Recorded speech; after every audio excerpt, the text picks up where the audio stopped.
I love your story of how you invented the Simply Align method. Can you tell us a little bit about that story?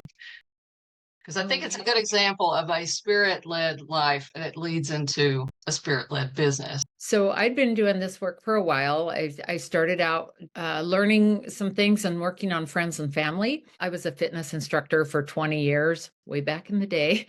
And so Red Mountain Spa is one of the top spas in the country. And it's a resort spa in southern Utah. So, my boss there said, "You know that energy stuff you do? Why don't you teach that out here?" One night a week, I would do a infotainment. They called it a little a lecture, and we'd have different guests every week come. I got to work with a variety of different people. So I'd do a lecture and then they'd come for a session in the next day or two. I would do sessions all day in my office out there, Thursday and Friday, and sometimes they'd call me out Saturday. So it was one of those weeks that we had a lot of guests there. Most people signed up for a session. There was a lot of grief and sadness. There was a lot of sorrow. There was a lot of heaviness that these people had been through. I mean, they didn't know each other. They're all different guests, but it was just felt really heavy to me. It was, lots of childhood things, lots of relationship issues, and just some sad things. And I love that Simply Align can help lift the sadness and the heavy emotions for people. I was hungry. I was tired. It was late at night. I was driving home after 3 days of doing sessions, and I love what I do. But I was thinking about some of the people and some of the stories they had told me and some of the things that we had worked on. And I was praying as I was driving home and just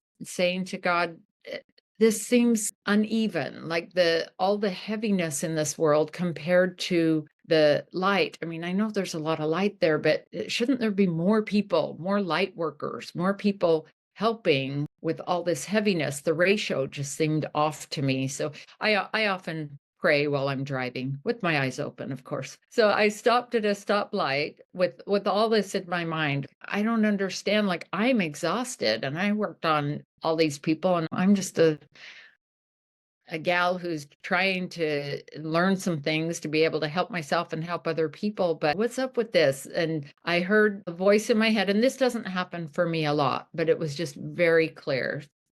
That's why I'm asking you to teach. You know, those moments where you get an impression and you have to kind of stop and stare into the abyss to let it process for a minute. It was that. And then the light turned green and I kept driving. And I had had the impressions actually to teach this for over a year. And I had not acted on them. Here's the thing. I left that part out of the story. That's very important. And why I hadn't acted on them is, number one, I'm not sure, is that just my own ego or is that the spirit telling me that? Well, I'm not sure. And I don't really know how to do that. And can I even teach this? It's so intangible. Like, I see things in my mind's eye and I make up words for them. And could I teach somebody else to do that? I don't know. That seems kind of ridiculous. So all of those reasons, plus I was a mom to 5 young kids, and I just hadn't done it until I felt that push that night. And after that, it was like, I have been saying no to something the spirit's been nudging me to do. I've been saying no to that, and it's time, and I need to do it. So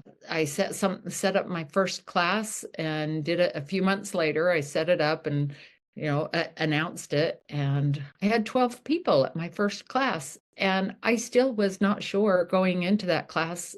I mean, I made a manual and tried to keep it simple. Like, how would I explain this to my sister?